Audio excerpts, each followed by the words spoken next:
Oh my God. Okay. Let's see. Skiddly diddly dee. Okay. Hi, everyone. I'm Dr. Brown. This is David. I am David. This is incredibly awkward for us because it's not natural, but we are two staff members of Balance and Birch. I am a licensed clinical psychologist and certified sex therapist, and I am the CEO and founder of Balance and Birch Virtual Wellness Center. Um, I'm David. I am the personal trainer for Balance and Birch. I've been doing personal training for about a year and a half now, but I've been working out my whole life, so it's super fun. I really enjoy it. yeah, and honestly, like he is wise beyond how people should be. Um, I'm going to say that about myself. Thank you. yeah. So the reason why we wanted to do this podcast, Balance Living Unfiltered, our wellness center focuses on combining mind, body, spirit. And we noticed that there's just a lot of very real conversations we wanted to have with people, and we figured this is a good platform. A lot of podcasts, social media, things like that don't give you the like real, raw, unfiltered version of wellness. And I feel like it's doing a disservice to just general people to try and pretend like we're perfect. So that's the plan for this podcast. No topic is off limits. Feel free to suggest things. And you'll see throughout the podcast, like our yoga instructor, naturopathic doctor, an autism specialist, like we'll bring guest stars in and things like that. But generally speaking, I think you should get a lot of good information, and if not, just awkward, funny conversation. Good for awkward for the conversation. Right? So the topic of the day that we're going to talk about is burnout. Because pretty much everyone on the staff right now is in burnout. And it is a topic of conversation in our normal life. So we figured, why not record it and see if it helps anyone? Yes. Yeah. Especially, one thing that I've noticed with burnout is a lot of people kind of feel like at least when I'm in burnout, I end up in this autopilot spot where like I don't even realize I'm in burnout. I'm just kind of going through and doing what I'm doing. And to have a conversation where people are just like, hey, check in on yourself and hearing that and kind of like the things and the signs of burnout Yeah. can be so helpful. Because like I know for me, I will run on autopilot for a good 5 months before I realize like, I might be crashing and burning. Yeah. For me, I don't even run on autopilot. I just get depressed.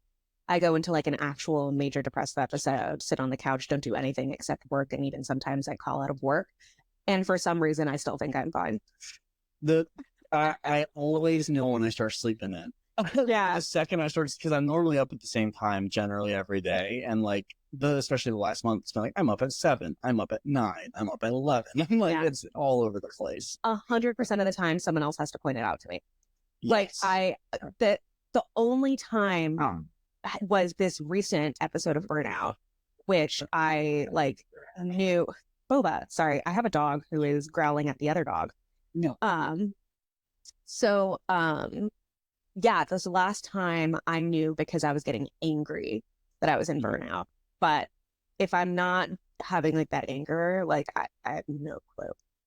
Yeah, and then like I think like I've gotten better at it over the years. Like when I was in the army, I sucked at it. Because like I was just always go. I didn't really have time. But like now, especially that I have time to like end my day, detract, think about it, journal. Biggest thing is journaling, because like I can catch my talk to myself from day to day. Like especially if I'm at a point where I'm feeling stressed, and I go back the last 3 weeks, like how was I talking to myself?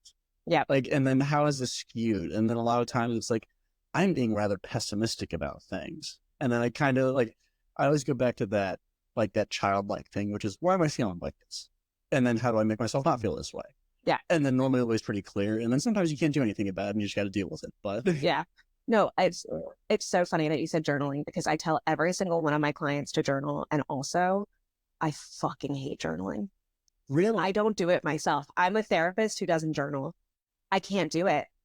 It feels like a waste of time. I have all these like little inner critics in my head being like, what are you doing? You know how you're feeling, you know how you're thinking, but like that's absolutely not true. And I tell everyone else to do it. But I actually like will tell my patients, like, if you don't feel like journaling, I can't make you, because I don't make people do things that I won't do myself. Like, so for me, having like a space to think, even if I'm not writing it down, which is why, so like this most recent episode of Burnout, which like we should probably define what burnout is at some point. Eventually, I think we all kind of have like our own definition of it. It's when I'm eating Ben and Jerry's on the stoop.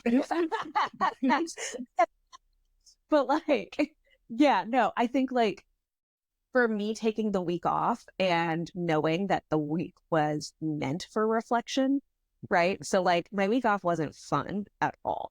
It was like, let me sit and think about why I'm burnt out and what I need to do when I get back to like, and like kick it into gear. I think that's the biggest thing. I think sometimes people like take those rest periods and then they don't do anything during it. They stagnate. And I'm like, well, you should stagnate for like one of those days and be like, I'm going to feel bad for myself. But then eventually, like, you have to come to that like conclusion of like, how am I going to get closure with this feeling? How am I going to move past this? What is the solution?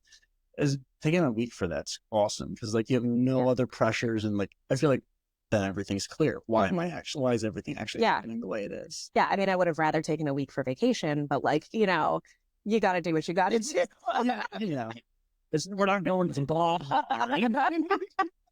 Yeah, but I mean, it's one of those things too. Like, I agree and disagree with you on the like you can only rest for one of those days, because I think that like getting into like the idea of capitalism, like we're not meant to work as much as we work, right? We're meant to take breaks throughout the day, or to like, you know, not work 12-hour days and whatever. And most people don't have the work-life balance to only need a day to recharge. I speak from the bougie perspective, to where I've been making my schedule for a while, so I forget. Like that's, but like if you do have work-life balance, agreed. Right. But that's another part of burnout, is that like people have this definition of success that is achievement based. And that is, let me use all of my energy to get to this goal. And the goal isn't happiness, balance, contentment, like whatever. It's maybe I'll achieve happiness if I get a success in work. But like, and I think like a big thing too is, it's like, I find when I'm burnt out, I've ran out of purpose. Like that, why am I doing this? It doesn't, like, it's not clear to me the way it was 3 weeks ago when I was like giving myself motivational speaks in the shower. I feel like literally something is disconnected. But it's one of those things to where like, yes, if you have like that thing to where you're working all the time, you're like, this is like, I get no days, so now I'm taking 5 days, 100%. But I feel like what a lot of people end up doing is, because the stagnation's addicting. And maybe you need 3 days, maybe you need 4 days. But at some point, you have to conceptualize, I have to move out of this funk, because if you don't, you never will. Yes. Yeah. And I think that's always like a thing that kind of freezes people up, is they're like, they get into that period and they're like taking care of themselves, and they're kind of giving into their vices and their binges, and it does feel good, but you kind of lose sight of why you took the break in the first place. And I think designating the amount of days you're going to feel sorry for yourself is important. I mean, I don't even think feeling sorry for yourself needs to be a part of it, right? Like, I think sometimes you just need to give yourself permission.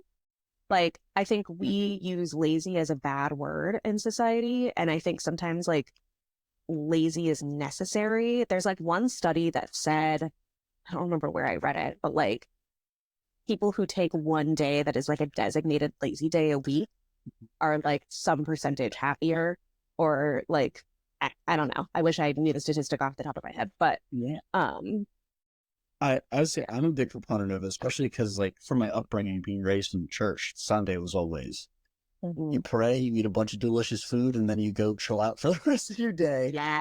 And that was something that like, even as I grew up and like kind of like went my own way, I never deviated from that, which is the weekend is for me to relax, recuperate, rest, so I can go about the week. So I like spoil myself. I give myself two of those. Yeah, that's awesome. I give myself Saturday, Sunday mostly. I did not grow up that way at all. I grew up as like a textbook overachiever who wanted to prove themselves, and maybe I will make people love me more if I like work myself to the bone and prove that I am worthy of something, right? Like that is quintessentially like if I was lazy, it was me criticizing myself in my head over and over about the fact that I should be doing something else. It took me, I mean, well into adulthood to recognize like maybe that's not the right way to live. Yeah. Maybe we should tone that shit down a little bit. And yeah. Yeah, it's so important to be nice to yourself and to build yourself up. Yeah. I mean, so cliche, but like, I feel like I see everywhere on like social media and like motivational speakers and things like that. Like, if you wouldn't talk to your best friend that way, why would you talk to yourself that way? Yes. Because like we can be mean. And I have these conversations with, especially myself. Oh, well, that wasn't very. But I have this conversation with myself a lot too, which is like I am my own biggest critic, and I know every little detail of my life, and then I go into every single interaction of my life with that cached back here, thinking everybody else knows it. And like that, if you do that time and time again, like I attribute that to a large part of my burnout. It's just like the overthinking of things. So like, this is all cached back here for like 99% of the time. I don't even realize that like most of that is fluff that I can just like not be thinking about. Yeah. I feel like I just get like compassion fatigue because of my job, right? Where like I'm so busy focusing on other people, I forget that I have myself to focus on too. Which like they tell us in grad school all the time, self-care, self-care, self-care. But like part of it too is we don't have time to self-care, because even when we're doing, let's say like 6 patients for the day, that doesn't account for preparation, note-taking, like, all of these other things. And so a 6-hour day really is a 10-hour day. Right. And then by that time, I'm a lump on a log. And you're exhausted, reasonably just completely like burnt out, right? Yeah. And then that like slight burnout turns into like the clinical burnout we're talking about, where like, I have a really good analogy. So like a lot of people hear it as something called like spoon theory, but I like to think of it as carnival ticket theory. Carnival. So if like everything in life costs tickets, right? Like emotional, physical energy, right? Everything you do is like a ride in a carnival, right? And we don't get to choose how many tickets we get in the day. We just like wake up and there's tickets on our doorstep. Right? Yeah. Sometimes we can do things that are like going to increase your chances of getting more tickets tomorrow or decrease your chances, but like really we don't get to choose. And so like being wise with how you're spending your tickets, right? Because burnout is essentially like you've been sneaking onto rides and you're on a deficit, and like eventually you're going to get caught. They're going to post your face on the wall and be like, this person's not allowed in anymore. Yeah. Right? That's dude. Like, that's burnout, right? Yeah. And like, I truly felt that, where I was like, I have no energy, no tickets left for even like thinking, right? Like all I can do is be this lump on a log. Yeah. Because I'm out.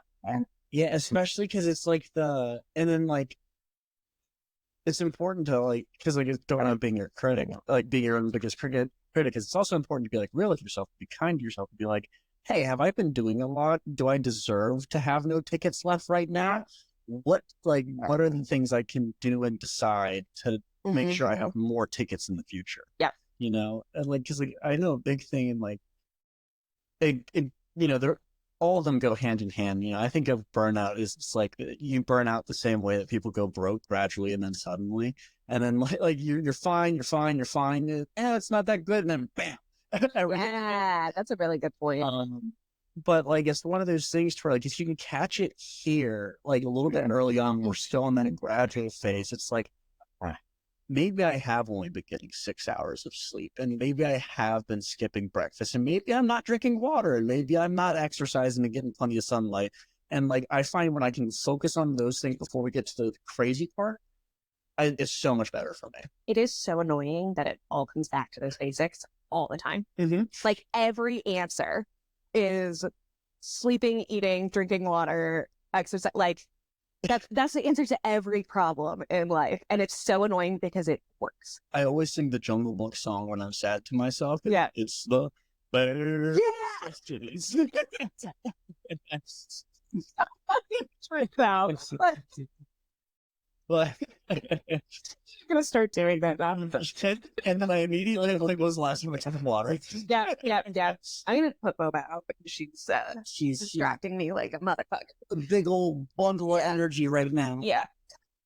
That's why I always go back to journaling, which is why. And so I went into this conundrum where journaling comes so easily to me because I'm like, are you kidding me? 30 minutes all about me to write down my feelings and what I'm going to do tomorrow to make sure it's more streamlined. Let's go. Yeah. So I struggle to visualize the concept of that not being like so enticing.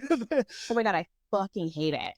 And It's, which is honestly hilarious because it is one of those bare necessities that you're talking about. Where it's like, like process your feelings, but like that comes to the point of like, there are different ways to process.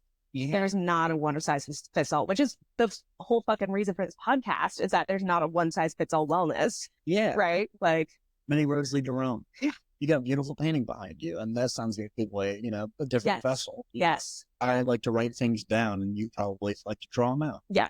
I do like to paint out my feelings. That's definitely something I do. And if I took a break from painting for years because it wasn't productive.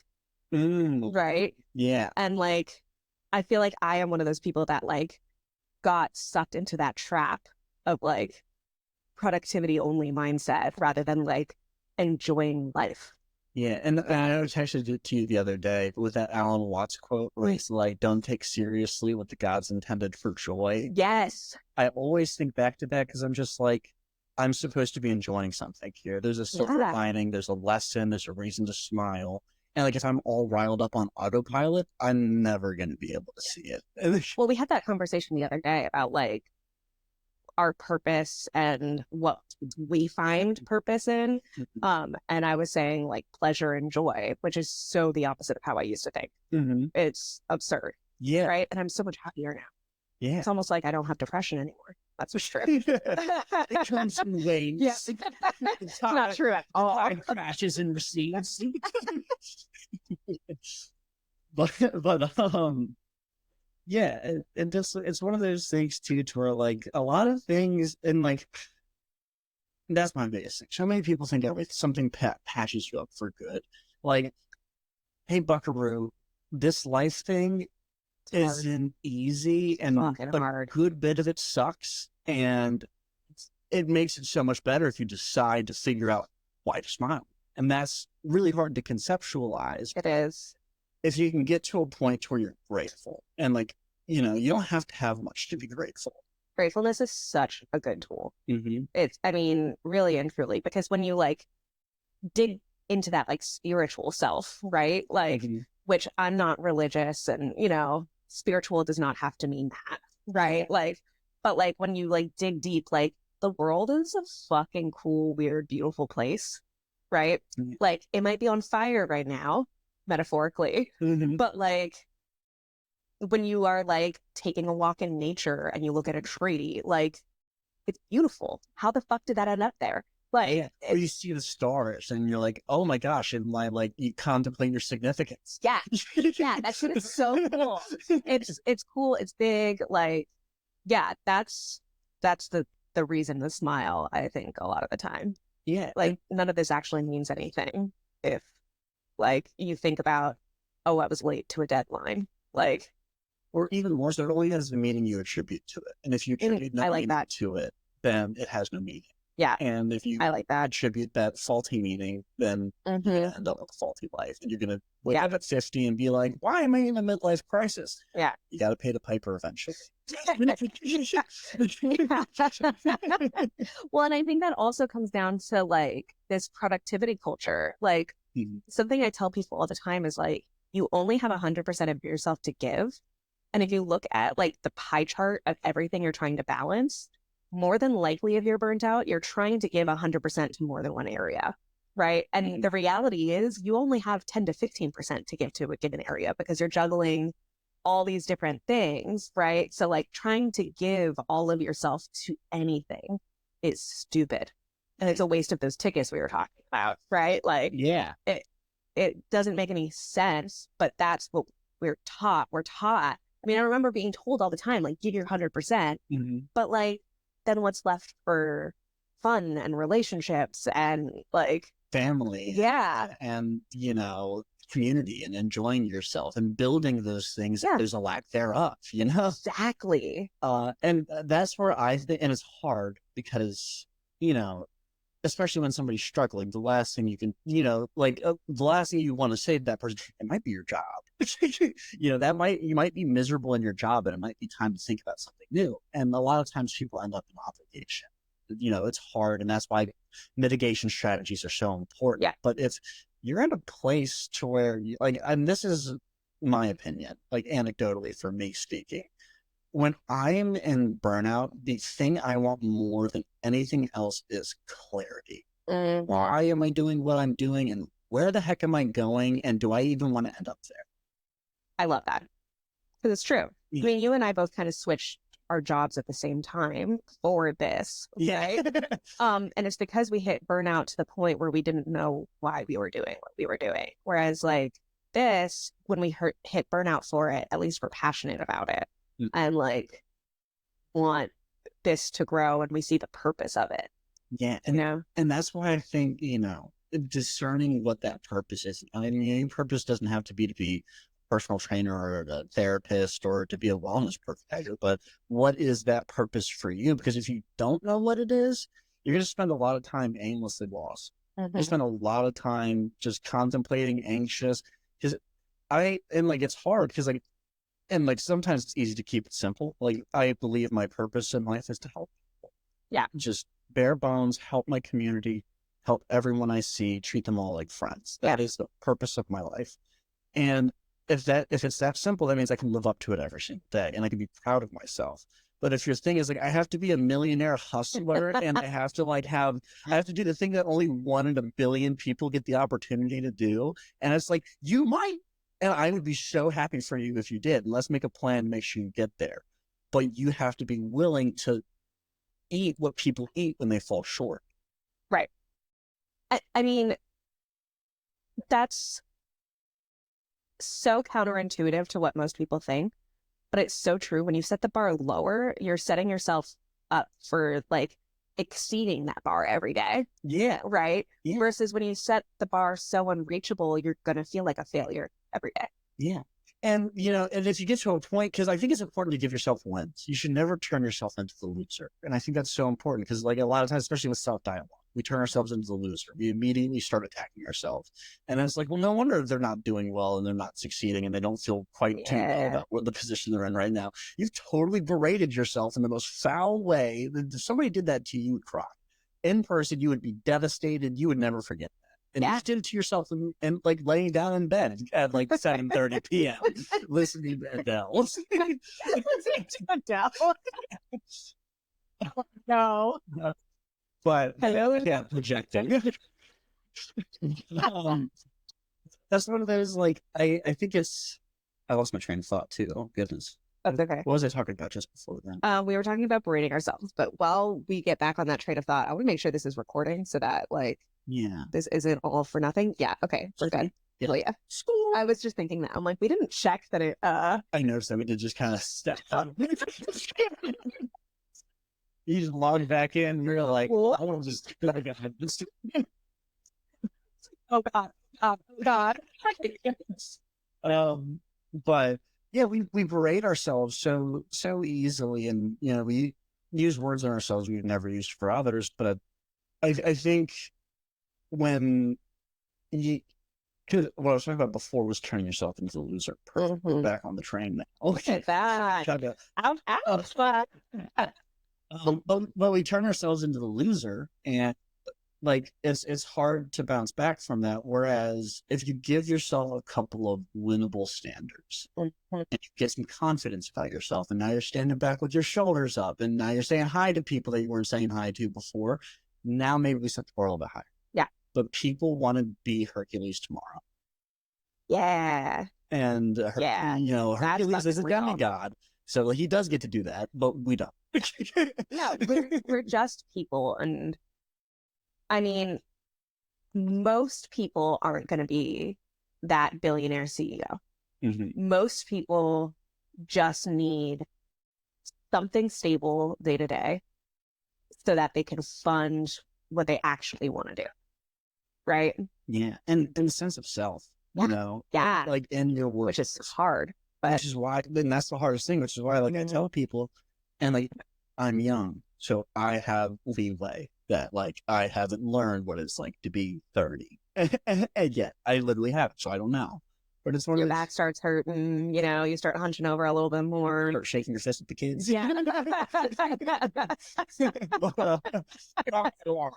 But suddenly everything hurts your neck and you're like, what the fuck? Why am I always grouchy? Antacids become a staple in your diet. Like, it's just... That's hilarious. Oh gosh, I can't wait till I turn 30, and I'm like, I was such an asshole for telling those people to stretch all the Leave it though. I'm not in pain now, so we're gonna keep working with it. I'm not in as much pain, but so funny. Yeah, it when you give yourself a pipeline to build into a man or a woman or wherever you're aspiring to be, like if you give yourself steady checkpoint, that's why I love journaling. It gives you, I did this, I can look back at this, I can say I did this, I can be proud of this. Mm-hmm. And then I go a couple of weeks forward, maybe I fall short. Shit. Well, guess what? If I'm doodling back and going and looking and observing and analyzing my behavior and my thoughts, and I'm saying, oh, you know what? I'm really feeling down on myself, and I'm 2 weeks separated from that win. But just seeing it, just reading it again, how I felt, you know what? Maybe I can do it again. Maybe I can strive. And if I'm knocked down, I can get back up. Yeah. Yeah. I mean, for me, since I'm not a journaler. Yes. Sorry. No, but that's okay, because that's what you should do. But I think the point of this is that everyone has different ways to recover, right? Like, my kind of go-to mechanism is like going back to, I love it, the bare necessities, right? Yeah. Where like I'll reset my sleep schedule and make sure that like I am actually sleeping for 8 hours, not I'm in bed for 8 hours, right? Because that's also the difference. I am like TikToking away. Oh, God. I had to delete TikTok off my phone because it was too addicting. And I will say that now I do puzzles on my phone at night. I would say that's better. And that is so much better because my brain is being like stimulated in a productive way. That's helpful for preventing dementia because, that shit runs in my family. Yes, that's actually eating blueberries helps that too. Not processed sugar. Don't eat the processed sugar. Yeah. No. That's another episode. No, but like, one of my like low bar goals is touch grass every day, right? So like, that means I have to step outside my house, but it doesn't necessarily mean that I have to like go on a hike or, whatever. Granted, I have 2 dogs, so like I do end up having to do like at least an hour of movement a day. But like for those of you who don't have to do that, just touch grass every day, right?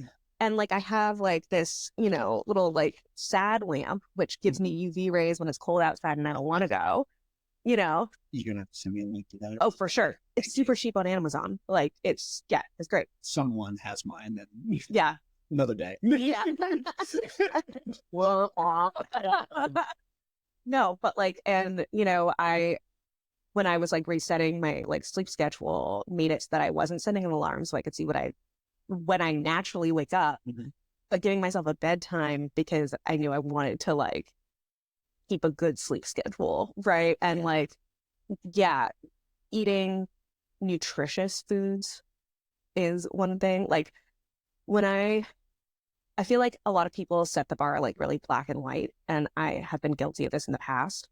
For me, it's like eating nutritious foods means eating something nutritious in every meal, but it doesn't mean like I have to stay away from certain things. Like it's not a diet, right? Mhm. Like I was telling one person like I wanted ice cream for dinner, so I added peanut butter and nuts and like fruit to the ice cream Yeah, because it made it more nutritious. yeah. But like it's fine that I, And was able to do that. it always goes back to that thing that I like to say too, which is for every time I make a bad decision, I'm going to make a good decision. Just like if I'm going to enjoy myself, like with a bad decision, quote unquote, then I'm going to make a good decision, make sure I just have the portion, or I'm going to make that good decision and make sure I add some of that Yeah. healthy additive to it, Yeah. and I I, like the mentality of adding rather than taking away from yourself because that if you're already burnt out, like that like deficit mindset just makes it like it I mean it's like desperation for like something to give yourself rather than like just add something, baby. Like it's okay. and that's just how minds are so different. Because for me, when I Mhm. end up getting to that spot to where like I end up over like let's say I wanted to go for like 3 servings and then like my mind said go for one and I have 3. My mind like really beats me myself up for that. To where I've Mhm. learned over time the best way to circumvent this is to make that emotional decision, like be real with your emotions. And like one thing that I've done, which is like it's corny, but like I enjoy my ice cream. I don't scarf it down and Oh, that's mindfulness. I yeah, mean, mindfulness is the key to life, I think. Like just yeah. being present in the moment with what you're doing. Because then like there's that moment with that ice cream where that bite isn't as enjoyable. But if Mhm. you're just scarfing it down, you're not like You know, getting the cue. yeah, and that's the biggest thing is because I think the reason why I end up feeling worse is because I feel it in my belly. The Mhm. next day I'm lethargic, and so now this cheat day, this decision I made here is now affecting my tomorrow. Yeah. And so what I've learned, and this is just comes down to however you decide to break it up personally, like Hmm. so many roads lead to Rome. But the way that I've always liked to do it is I give myself a little bit all the time, not like I'm not having like something like sweet every single meal, but it's something to where like I'll have like a normal nutritious meal because like healthy food is yummy, eggs, bacon. I'm a little bit lighter on the breads recently, only because I haven't been working out as hard, like in terms of my cardio. So I'm like, I don't need as many breads. Carbohydrates fuel for those listening. Right. Yes, Like yes, it gives you yes, energy. So if yes. you're not using as much energy, you don't need to intake as much. You don't need less carbs. Yeah. Uh, but it's one of those ones to where I haven't been needing as much of those. Oh, why did I start talking about what? Oh, because but like every single day I will have like a little snack or a thing Hmm. where like I'm Little really treat. I'm looking. Treat yourself. Yeah, yeah, I really enjoy it. It's like my favorite part of my day where like I sit down and like it doesn't have to be perfect. And, like that's No. like it's a bag of Fritos. It's like it's a cupcake. It's from Perfect is unattainable. it I mean, is. that is being able to give your 100% to everything, which is impossible. Yeah. Like, you can't. Even the people who are those like super successful CEOs are unhappy in some aspect of their life if they're giving 100% to their work, right? Yeah. Because like it's just impossible to balance that way. Everything's a sliding scale, Yep. you know. Hmm. And it's also one of those ones to where like it's also the sliding scale and like, you can end up in a slippery spot where you end up like trying to balance everything, but not noticing because, you know, left to our own devices, we're going to want to do what makes us feel good. But shit, but like not necessarily long term good, but right Yeah. now good. Yeah. And so a lot of times when we're trying to like figure out this sliding scale and create that healthy relationship with it, we end up like veering over to the side a little bit, and then people will end up throwing the whole baby out with the bathwater. Yeah, that all or nothing thinking is a bitch. And like, yeah, you're talking about the short-term gratification versus like the long-term. And like, that's also why I don't like, I know you use the word cheat days. That's so common. And like, you So person, stuff. Yeah.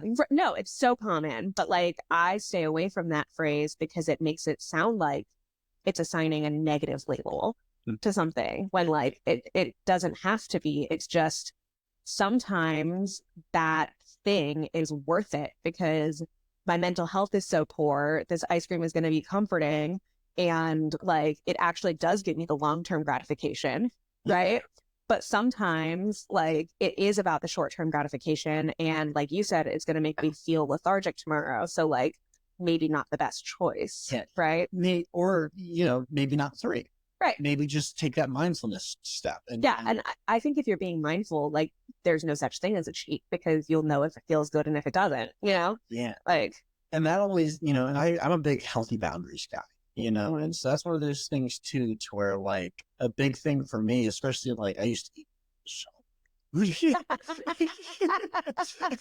and so wait, how much? oh much. But it became it became a little teeny beeny issue. But it was one of those things to where like the best thing for me in that moment, because like a lot of times I would catch myself like eating the 3 and then paying the piper, and I would keep doing it, keep doing it, keep doing it in the name of loving myself, even though I kept feeling bad afterwards. And I feel like that's such an easy trap to fall into. You have to be willing to abandon ship and be like, this isn't the thing that's making me feel better. And like not for everybody, it's because like especially from where I was at with food at the time, and it's like for me at the time it was not what I wanted to go to for like my ease, and like I would have my not cheat meal, my happy go lucky meals. There you go. my happy accidents. Way to edit. But I was having my little happy accident meals, and like I would enjoy them, and I created this boundary where I'm allowed to enjoy this, and don't have to be full. Like this concept that I have to be full is something that I can separate from. And for me, especially with overeating, that helped a lot, which is I'm actually eating to be nourished, to be not hungry. I love that. Yeah, not hungry is important, but I don't necessarily have to be full. It doesn't have to hurt. Yeah, I don't have to like lay on the couch for 35 minutes afterwards. And like, and that's one of those things where sometimes it can be very hard, but when you get to a point where you can approach those boundaries with yourself and say, hey, this might be my little small step, is it's like I'm just gonna mitigate this one factor. Yeah. Well, and I think it also becomes difficult if we like go back to boundary setting and how that relates to burnout. Like it's like for me in Jewish culture, like food is community. Yes. Right. And like depending on the culture you're in, like you don't say no. Like food is community, right? You can't say no. And so then putting in the emotional energy to try and like reinforce your boundaries or do the thing is best for you when like it's not necessarily what's best within the community or with like it's so hard and it takes energy. And sometimes it's just not fucking worth it if we're trying to delegate energy according to like what's worth it to us or not. Right. In which case, like, that's great. That's awesome. Like, think about the things that are going to get you out of burnout in a different way. Like, because it's so hard to know when to spend your energy and when not to. Yes. So hard. And that's why I think it's important to have those dichotomies and those splits where it's like, one, and I'm a big like principles guy, and because like I can always look back to it and be like, I have this principle I can look forward to that's going to bear fruit at some point. And like even, oh no, MJ, I'm doing that fun thing where we talk for like 45 minutes and then I lose my train of thought every 7. Principles. It's a principles thing. Tired of principles. I was talking about food as community, and setting boundaries and how that relates to burnout. You rock. That's why we're awesome friends. Because it's one of those things where I said like a principle to where it's like, I do everything that I know I'm supposed to most of the time. So that way, when it's time to really lay back and be lenient and enjoy myself and live in the moment, I don't even think about it. And like, I have that with my friends so often to where it's like we go out for food and then we'll go out, maybe have a drink or two or whatever we're getting into that evening. And I don't have one cross thought about it because I know Monday through Thursday, I got 87% of what I was supposed to do. And so I found like that's a great thing to like, for mitigating the burnout is to give yourself small wins. Yeah. And to have those things where like those relationships where you let go, Well, it's important. It's important to have fun. Yeah. That's where that work-life balance comes in. And I think that, like, to your point, when you said 87%, like, it doesn't have to be these insurmountable wins that allow you to have fun, right? 100%. Like, what you're supposed to do can be making lunch today, right? Like, it can be so simple. It can be actually signing off of work when I said I was going to sign off of work. Yeah. Right. That's the big thing I'm working on right now is like, I feel like I give my time outside of my work hours a lot. And I am trying to, after that week off where I reflected and did my own version of like walking and thinking rather than journaling, right? Like a big part of my burnout is that like, if someone can't have a session this week, I'll give them my Saturday or Sunday, because I feel bad because I want them to get the help they need, but then that's not helping me because now I'm working on a Saturday or Sunday. Yeah. Right. You only have so much bandwidth. You can only be so many places. And like, this is what I learned when I was working, I think you remember when I was working at that, I had like the part-time gig at the gym and I was like driving all over the place, which is logistics weighs on you. Yeah. And like, just simply, I'm going to get in my car and I'm going to drive there. Like I was driving, like I ended up like going like an hour and a half, 2 hours in the car a day. And like in my mind, I'm like, young and ambitious. Like, it's nothing. I'll listen to a podcast and I'll be fine. But then 7 months later, you're not sleeping and you're miserable and I'm tired and I'm exhausted.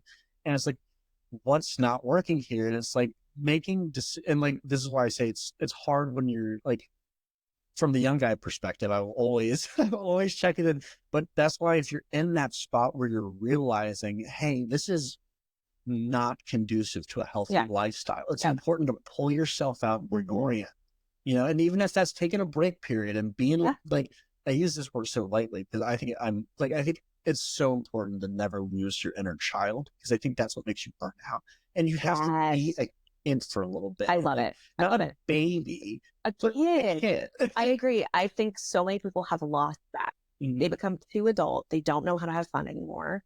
The only way, particularly in the DC area, the only way people know how to have fun is to go to happy hour, get drunk, and talk about how much they hate work. Yeah. Right? Like, or talk about, man, I wish we did something other than getting drunk every weekend. Right? Like every single week at the bar. Like, fuck it. Let's go do laser tag. Let's go do something like that. Like let's plan another hiking trip at the bar that we'll never do. I think so many people fall trapped to not paying attention to their inner child. And like, now I lost my train of thought. Ooh, see, this is where I suck because I don't have that pullback ability. I know what I was saying. Look at that. I do have that pullback ability. I'm telling you. Okay. You save us. You were talking about the commute that you used to do, right? And I was going to say, like, because we quit our jobs at the same time. Oh my God. There we go. Quit our jobs at the same time. We quit our jobs at the same time. Because I was also doing an hour commute each way, and that was fucking killing me. And like, that was part of the reason why I was so excited to start this as an all virtual place, because it not only was good for my health, but also in terms of accessibility. Like, I know that especially since COVID and all of that stuff, like getting in the car to go somewhere is a barrier to entry. Like, yes. And I mean, going back to like how many tickets you're willing to spend when you're burned out, right? Like, I'm not willing to go drive if I'm burnt out. Why would I expect someone else to? Yeah. Right? Like, or, even in a different way, like if you're thinking about, maybe you're burnt out of a specific ticket. Yeah. I'm not driving anymore today. I'm not driving anymore this week. And like, Like, and like, I would get into these spots where I'm like, oh my gosh, like, I feel this. Like, I'm like, Yeah. I will not get in my car for 3 days. And Yeah. there's nobody, like, I was in a relationship at the time. I had family. I was like, nobody's convincing me otherwise. I got to a point where I was having panic attacks getting in the car Mm. because I was like, oh my God, am I really going to be stuck in DC traffic for fucking an hour and a half, 2 hours? And I would be like going down the road to like grocery store, like 2 hours to the groceries. The ice cream's gone. like, yeah, no, I mean, yeah, that work life balance. Some people that commute is worth it for the podcast and for the like time to themselves. Like I think of like clients that I've had that like are moms who want that commute so that they can have like a moment of fucking silence, Mhm. right? Yes. But My mom. yeah, but really and truly, I mean, like, yeah, there's to your point, the specific levels of burnout, right? You might not be burnt out on sleeping, but you're burnt out on the commute or your job, or I just need to not talk to people today. I get that one a lot. Yeah, and like this being my friend, the number one burnout that I get more than any other kind of burnout is social burnout. And it sucks because Mhm. I'm like, my friends are awesome and they're great people and they deserve my time. And I'm like, I see this text, I've read this text, I acknowledge that I care about this text and that I want to respond to this text. I'm not responding to this text. It's like We're the same in that regard, which is yeah. why our friendship works and why all of my friends have to know that like I'm gonna ignore you and screen your calls and things like that. Like because well, we're in a careers where we're interacting with people for our job, right? Mm. So even though there's like not the same level of social burnout by interacting with people at jobs, it is still socializing. Yeah, especially like Yeah. if you're getting like you even more so than me, because like sometimes we'll have like we'll get deep or we'll talk about something that requires a little bit of extra thinking. Mm-hmm. But like especially with yours, like in terms of social burnout, which is why I don't know how you're not like socially burnt out all the time. Like you're awesome because it's one of those things to where like You should ask my friends whose calls I screen all the time. You just also are socially burnt out, so you don't call me as much. yeah, no. I have the fortunate thing to where I don't call anybody, so when I do call, they answer. It's this family, then they're gonna ghost me.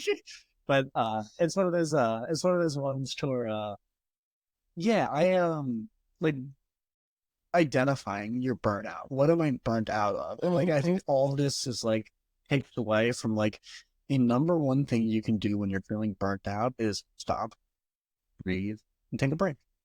And like it doesn't mean that we have to shift all of life to the right. Sometimes that break is a day, and sometimes that break is a week, or sometimes like depending on what your life is like, it might be 2-3 weeks a month, you know? Yeah. And the biggest thing is though is a lot of people find themselves in the sunken cost fallacy. And they're like, I've contributed this much to this thought process, and now I have to do X, Y, Z more, and then it's gonna be saved, and then my life is gonna be better, and then you end up there and it's not saved and nor is your life better. And good. One of my favorite like things to think is, and I tell myself this all the time, is like you can't trust yourself to make the right decision because 100% of the time we're working with less than 100% of the information. Mm-hmm. But what you can trust is your ability to pivot when you figure out that it's the wrong one. Right? Like, yeah. Like I know, and that's why like I am so quick at making decisions. I'm a little bit more of a risk taker than some people, but I know that the moment I figure out it was the wrong decision, Change I'm going to pivot. And like, I think that that is one of the most valuable lessons I've ever learned in terms of trusting myself. It's so important. And trust your gut. Yeah. Don't trust your gut on everything. Like sometimes your gut might be blind you a little bit, but if you're like, I think I'm miserable, like your gut might be right. Like you might be miserable. Like, your gut is like, let's rob them bank. Don't do that. But yeah, and that ability to bail out shamelessly. And like that's so and like not to say you'll never have shame and like you won't look back and be like, maybe I could have done more here, more there. That's life. Yeah. You gotta put it in the past. Cause like and like there's nothing to say you can't reapproach it. Yeah. You know, and like I think that's such an amazing quality because it's one that I only learned like 6 months ago. Yeah. Well, and you know, the other thing is that like shame is really different from guilt, right? Shame, I think, has like no place. And this is like a Brene Brown thing, like people can read her books, right? But like shame is like, I'm a bad person. Guilt is I did a bad thing. So like, I think guilt is really healthy if you think about something and you're like, I could have done that differently. That like tells us how to pivot in the future. But like, I'm a piece of shit for doing that. Like, shame has no place in pivoting, Yeah. right? Like, Yeah. it really doesn't. This is going to be so probably off topic and not good, but it's where my brain goes sometimes when I mess up. Yeah, have you ever seen Game of Thrones? I am not a Game of Thrones person. There's this, oh, it's not going to happen soon. They go, shine. That just rings through my head whenever I mess up. And it shouldn't. And like, of course, like you do things to where like you lessen and you're like, oh, of course, we're fallible, we're people. I should take myself less seriously. Yeah. And but that's probably the thing I always have to go back and like correct myself on is reminding myself I'm like, I'm my friend, like, and like, I want to help myself. Yeah. Not like, I don't want to enable myself. I want to help myself. Yeah. I think, that's, we've only got one life, right? Unless you believe in reincarnation, but That is the fraud. Really? Oh my God. That's so.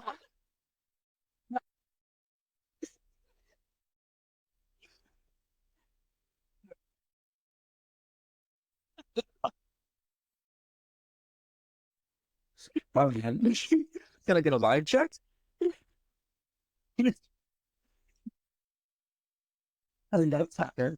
My God. Someone's been. And on that note, Oh, yeah. goodness. Yeah. The last thing I wanted to mention, and then we can like just call it. Closing thoughts. Well, closing thoughts. Is there have been like tons of studies of how long like clinical burnout can last. And that's like where you are at a deficit of tickets or you have no tickets and like it just isn't coming back. Right. And that's when people have to take like FMLA or like partial disability leaves and things like that because like they just can't. Yeah, like right. It's just not computed. It's not like you just can't, right? That it can take up to 7 years to recover from that. That's absurd, which is why it's so important when we hit these like levels of burnout that aren't clinical burnout that we recover. Because if you hit that level, I mean, I've had so many patients on my caseload where we've talked about FMLA or partial disability leave because their depression, their anxiety, I mean, their just level of apathy because they just can't do anything is so great. And that's not something where it's like, hey, now we're at the point, like just smile and pick yourself up and whatever. Like, no, you need that long period of recovery. Yeah. And if we can stop people from getting there, that's, my goal.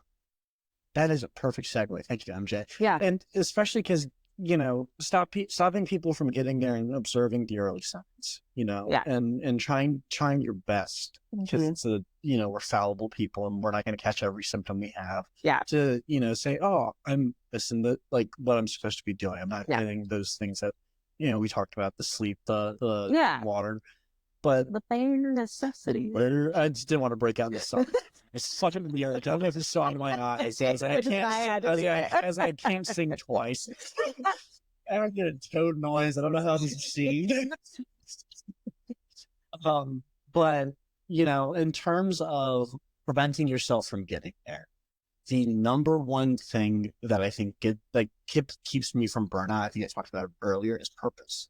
Yeah. If I have that sense of clarity of what I'm doing and I know it to be true, then there are certain emotional and behavioral factors I'm going to be doing that are just I'm not going to be burnt out.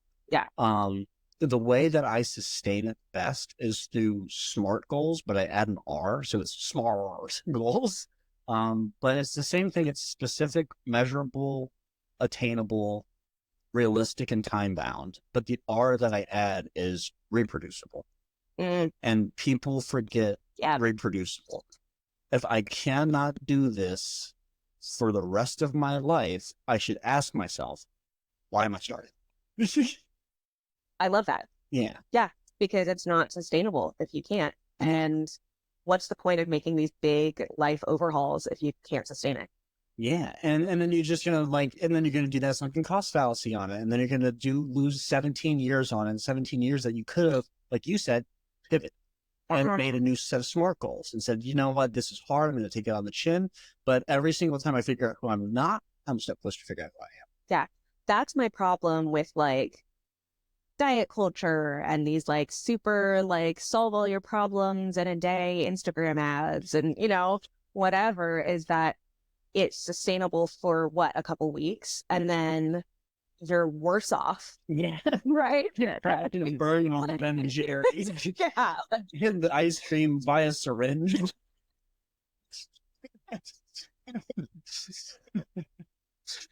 Yeah. Right. And like it makes you more burnt out. Like I think about like the signs of burnout like early and it's like the constant sleeping or no sleeping or like super irritable or cynical even. Cynicism is a symptom, right? Like all of these sorts of things that like you get naturally when you do something that's unsustainable, right? So Yeah. like why don't people listen to it? Yeah. Yeah. It's like your body's been reacting to the last 4 months. Why are you, and like it comes from that autopilot thing, but it's like your body's been telling you this. And Yeah. like, you knew it, you knew it, you knew it. And like that's why, like, I will say if you can't journal, be present and be in that constant state of dialogue, like talk yourself in the mirror in the shower on a walk and be like, where are we going with this bad boy? How's it like, and just like, decompressing it. Because that ability to identify early on is really going to be the only thing that saves you. Yeah. In my opinion. Yeah, I totally agree. And I think like going back to your idea of like preventing it with purpose, right? Some people don't know their purpose, but the closest you can get is figuring out what you value, not what you're supposed to value, but like what you really and truly in your core give a shit about, right? Like, and aligning as closely to that as your life circumstances allow, right? Like, that's, I think, the best way to start learning that. Yeah, and especially because like you're, you know, it gives you something outside of yourself is a big thing. Like it's out there in the universe. Like what you set out to do, the community you decided to build, the relationships you decided to build, that is now out there forever. It's tangible. I can grab it. I can look back at this. I can feel like I can get the rush with my brain when with whatever it is. I look back at that trophy I got, or Yeah. I completely agree. Yeah. Yeah. Well, on that note, thanks for listening to this Chaos first episode. And we are planning on doing this once a month, with different staff members showing up. So, we're not sure who's doing it next time. I think Aisha, who's our yoga instructor, is going to be at least present for it. And we're going to talk a little bit more about like values and mindfulness and, ways we can channel that energy a little bit more zen. Right? Yes. All righty.